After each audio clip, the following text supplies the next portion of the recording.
All right, thanks, guys. Coming off a nice little business trip, I was out of town for a few days. I was actually in Springfield, Massachusetts, doing some business up there. I was staying at the Sheraton right in the center of town, near the Naismith Basketball Hall of Fame. But even more importantly, I was right next door to the MGM Springfield. So anyway, great trip, nice little town, nice little city. Had a lot of fun up there, got a lot of work done. It is great to be back in the living room in front of the big screen TV. But if you're from Springfield, Massachusetts, or the surrounding area, let me know in the comments section below. Beautiful area. I would love to go there again. And of course, I love the Northeast. I love New England.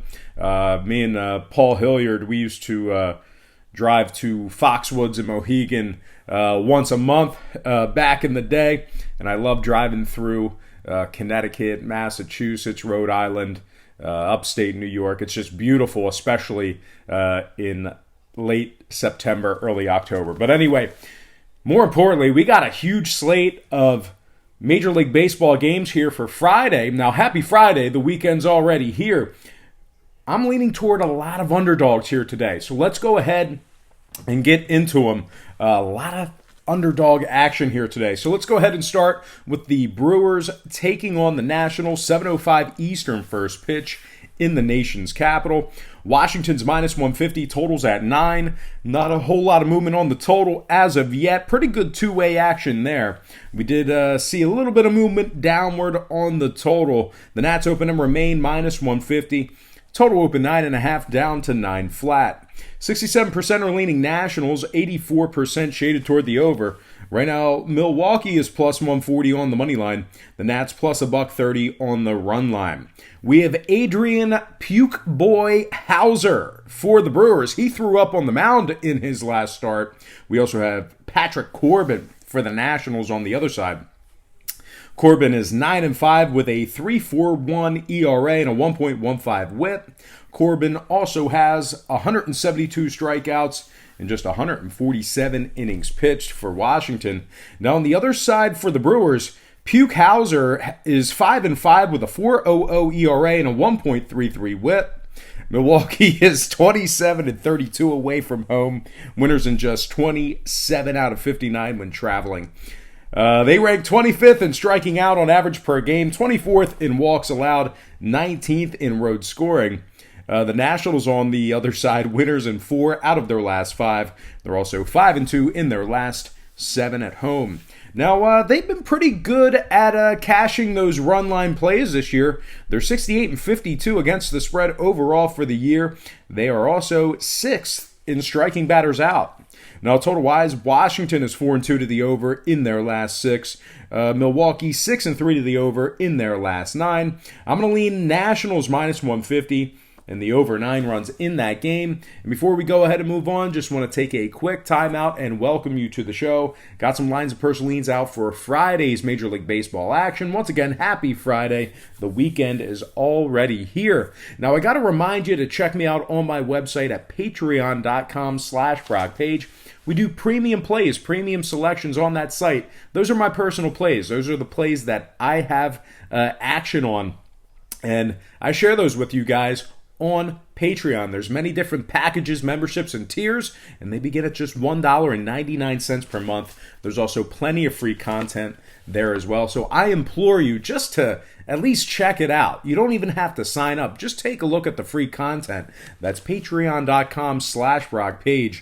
Link is in the description section below. All right, let's go ahead and dive into some more lines of personal leans. All starts Eastern Standard Time. And on deck, we've got the Cubbies taking on the Pirates. 7:05 Eastern first pitch in Pittsburgh. The Cubs are minus 135, totals at 9. Not a whole lot of movement on the total. We did see a nickel fade of Chicago in the early wagering. The Cubs open $1.40 down to 135. Total open and remains at 9 flat. 64% are leaning Cubs, 72% shaded toward the over. Right now, Pittsburgh is plus 125 on the money line. Chicago plus $1.20 on the run line. We have Kyle Hendricks for the Cubs, Joe Musgrove for the Pirates. Musgrove's 8-11 with a 4.71 ERA and a 1.26 WHIP. Hendricks on the other side for Chicago, 3.48 ERA, 1.16 WHIP. He also punched out 114 batters in just 129 innings. Chicago's 7th in offensive walks, 8th in runs allowed. Pittsburgh on the other side, 26th in runs allowed, 26th in walks allowed at home. They've dropped 9 out of their last 11 ball games. They're also 0-5 in their last 5 at PNC Park. Now, total-wise, Pittsburgh is 80% to the over in their last 5. 39-17 to the over at PNC Park as well. So with all that in mind, I'm going to lean Chicago minus 135 in the over 9 runs in that game. Next matchup, Indians, Yankees, 7:05 New York. The Yankees are minus 155, totals 10.5. We saw a nickel fade of the Yankees and movement upward on the total. The Yankees open $1.60 down to 155, total open 10 up to 10.5. 61% are leaning New York, 73% shaded toward the over. Right now, the Indians are plus 145 on the money line. The Yankees plus $1.20 on the run line. We have Aaron Saval for the Indians, Masahiro Tanaka for the Yankees. Tanaka's coming into this game with a 4.64 ERA and a 1.26 WHIP. Saval on the other side for the Indians, just 1-1 on the year, 1.00 ERA. Not a whole lot of innings pitched, not a whole lot of action. The Yankees are 16th in offensive walks at home, 15th in striking out at home. The Indians on the other side, 10-4 in their last 14, 15-3 in their last 18 on the road. They rank 15th in road walks, 2nd in runs allowed on the road, 3rd in walks in that same category. Now, when it comes to the total, the Yankees are 36-30 to the under at home. I'm going to lean Indians plus 1.5 in the under 10.5 in that game. There's our first underdog. Next matchup, Padres, Phillies, 7:05 South Philly, Citizens Bank Park. The Phillies are minus 110, totals at 9. Now, we've seen all kinds of movement in this matchup here. We saw movement downward on the total. And as a matter of fact, we saw a flip of the lines in this one. The Phillies open plus 105, now minus 110. Total open 9.5, down to 9 flat. 62% are leaning Phillies, 67% shaded toward the over. Right now, the Padres are minus 102 on the money line. The Phillies are plus 150 on the run line. We have Chris Paddock for the Padres. Vinny Velasquez for the Phils. Velasquez, as popular as he's been over the past couple of weeks, playing left field, throwing batters out, hitting the ball, striking people out. The fact remains he's still just 4-7 on the year, 4.30 ERA, 1.31 WHIP. Now, Chris Paddock on the other side, one of the few bright spots for this Padres team. He's 7-5 on the year, but he's got a 3.26 ERA and a 0.93 WHIP. He's also punched out 115 batters in just 110 innings. Now, the Phillies are 8 games back in the NL East. They are slowly slipping away. They've dropped 5 out of their last 9 ball games. They rank 20th in hits on average per game, 23rd in hits allowed. Now, the Padres on the other side, they are 2nd in batters walked. No free passes from this Padres rotation. They're also 6th in striking batters out on the road. Now, total-wise, the Padres are 5-0 to the over in their last 5. Phillies 4-2 to the over in their last 6. I'm going to lean toward the road dog in this one. Give me San Diego, minus 102, and the over 9 runs in that game. There's our second dog. All right, next matchup, Mariners, Blue Jays, 7:07 Toronto. No line currently posted for this game. We have Sam Tuivasa for Seattle. I think I got the name right. I don't think I botched it. Sam Tuivasa for Seattle. Jake Waguespack for the Blue Jays. Waguespack comes into this game with a 4.31 ERA, 1.34 WHIP. He's also walked 13 batters in 39 innings. The Mariners on the other side, behind the strong arm of Sam Tuivasa. Well, he's just he has an ERA of just 1.93. He also has a 1.07 WHIP. Now, keep in mind that's just in 9 1/3 innings pitched, but in those 9 1/3 innings pitched, he's got 12 strikeouts. Now, Seattle was 6th in offensive walks on the road, 2-1 in their last 3 ball games. Now, the Blue Jays on the other side, they're 4th in the AL East, 30.5 games back in that division. They're 51-73 overall for the year, which is 22 games under 500. They've also won just 24 out of 61 at home. They rank 29th in hits on average per game, which is second to last in Major League Baseball. They're also 27th in walks allowed. So although we have no line on this game, I'm going to pick a winner. Give me Seattle winning this one outright for some money line cash. Next game. Worst team in baseball, Detroit Tigers, taking on the Rays, 7-10 Tampa Bay. The Rays are minus 280, totals at 8.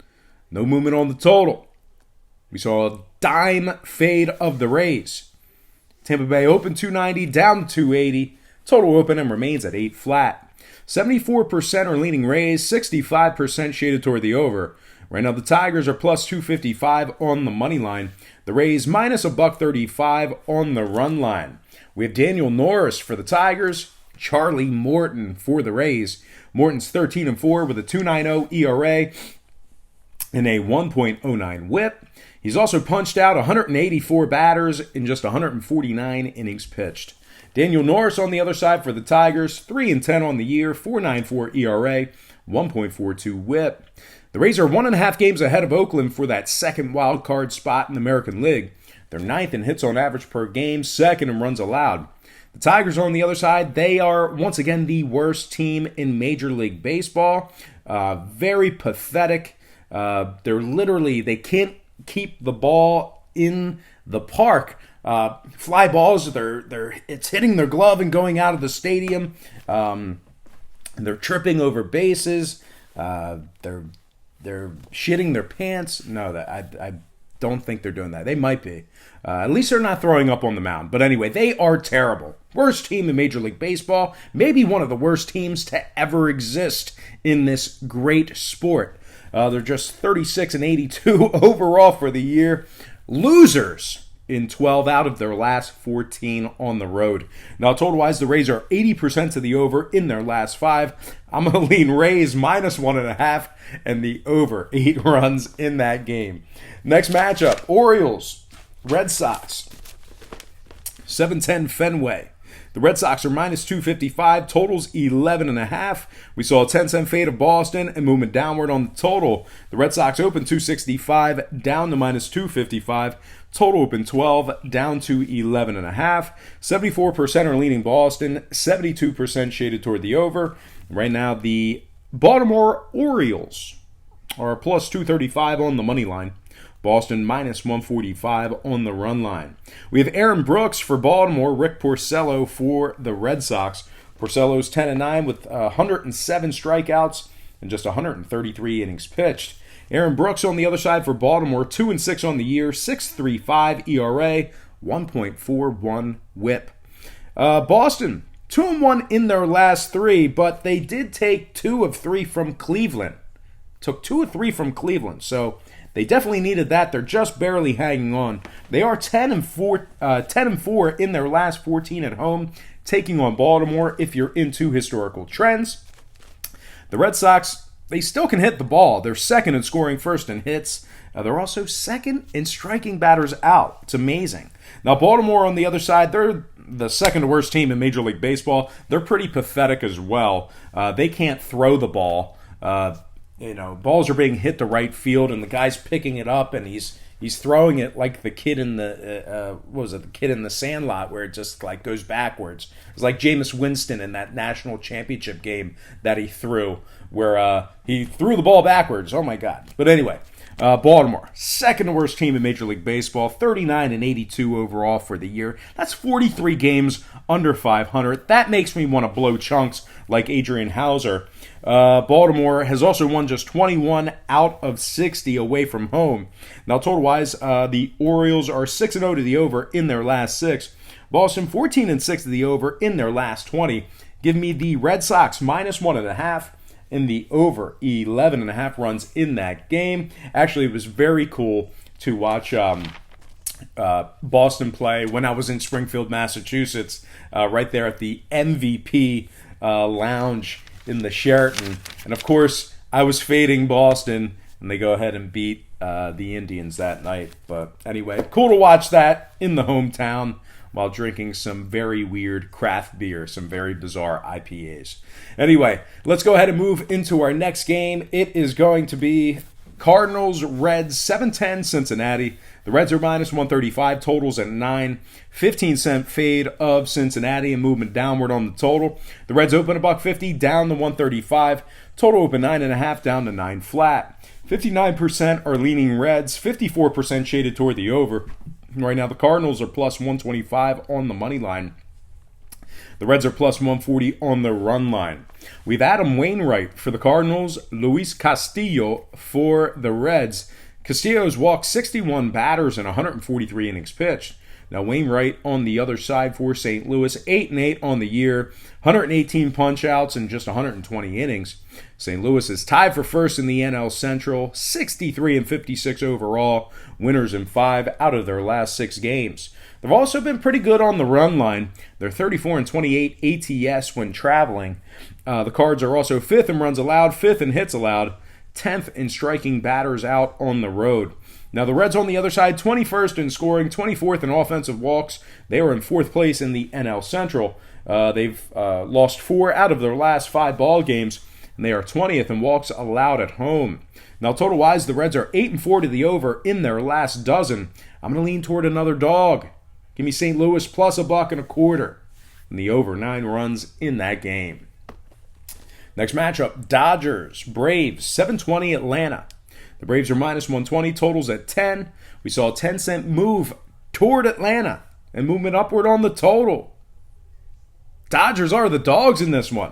Atlanta open 110, up to 120. Total open 9.5, up to 10.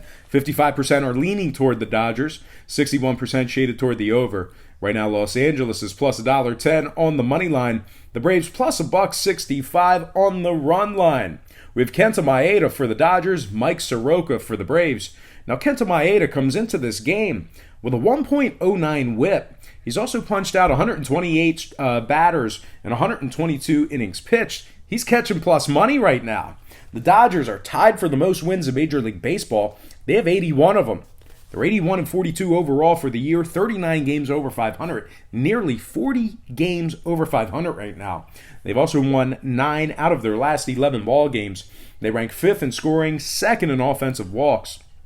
They're also 1st in runs allowed, 1st in walks allowed. So not only do they put up a whole lot of runs, but you just can't score against them. Now the Braves on the other side, losers in 8 out of their last 11 at home, taking on the Dodgers. If you're into historical trends, they're also 21st in striking out at home, 29th in walks allowed, which is 2nd to last in Major League Baseball. The Braves are also 20th in hits allowed. They've covered just 26 out of their last 60 run lines at home. And when it comes to the number, Atlanta's 8-4 to the over in their last dozen. The Dodgers 80% to the over in their last 5. I'd have leaned toward Los Angeles plus $1.10. And the over 10 runs in that game. Next matchup, Twins, Rangers, 805 Texas. The Rangers are minus 110, totals at 10. We saw a nickel move toward Texas and movement downward on the total. This one pretty much opened as a coin flip, guys. Both teams minus 105, but Texas is now minus 110. Total open 10.5 down to 10 flat. 59% are leaning Twins, 64% shaded toward the over. Right now, Minnesota's minus 102 on the money line. Texas plus $1.75 on the run line. We have Jake Odorizzi for the Twins, Mike Minor for the Rangers. Minor's 11-6 with a 2.90 ERA and a 1.17 whip. He's also punched out 159 batters in 155 innings. Now, Jake Odorizzi on the other side for the Twins, equally as impressive. He's 13-5 on the year, 3.44 ERA. He's also punched out 126 batters in just 120 innings pitched. Now, this is a great pitching matchup. This one could go either way. Minnesota is the underdog in this one. And the fact of the matter is, the Rangers are 17.5 games back in the AL West. They're 1 game under 500 right now. They're just 60-61 overall. and they're losers in 7 out of their last 9. They also rank dead last in striking out on average per game, really struggling to make contact. The Rangers are also 27th in hits allowed at home and 22nd in walks allowed at home. Now the Twins on the other side, they're 3rd in scoring, 2nd in hits. They're in first place in the AL Central at 73 and 48 overall for the year. Now, total-wise, Minnesota is 10-5 to the over in their last 15, 37 and 22 to the over on the road. Now, the Rangers are 9-2 to the over in their last 11 at home, 6-1 to the over in their last 7 taking on the Twins. So, with all that said and done, I'm going to lean toward another road underdog. Give me Minnesota minus 102, and the over 10 runs in that game. Next matchup, Mets, Royals, 8:15, Kansas City. The Mets are minus 165, totals 9.5. Not a whole lot of movement on the total. We did see a 25-cent fade of New York in the early wagering. They opened $1.90, down to minus 165. Total open 9.5 and remains at 9.5. 72% are leaning Mets, 62% shaded toward the under. Right now, the Royals are plus 155 on the money line. The Mets minus $1.10 on the run line. We have Thor for the Mets, Noah Syndergaard for New York, Mike Montgomery for the Royals. Montgomery is 1-2 with a 5.67 ERA and a 1.78 WHIP for Kansas City. Now Syndergaard on the other side for the Mets, 8-5 on the year, 3.89 ERA, 145 strikeouts and just 148 innings pitched. Kansas City is 43 and 78 overall for the year, 35 games under 500. They rank dead last in striking batters out at home. The Mets on the other side, 16-4 in their last 20, 7th in striking batters out in Major League Baseball. And when it comes to the total, the Mets are 4-2 to the over in their last 6 when traveling. The Royals 7-3 to the over in their last 10, taking on the Mets if you're into historical trends. I'm going to lean New York Mets minus 165 and the over 9 runs in that game.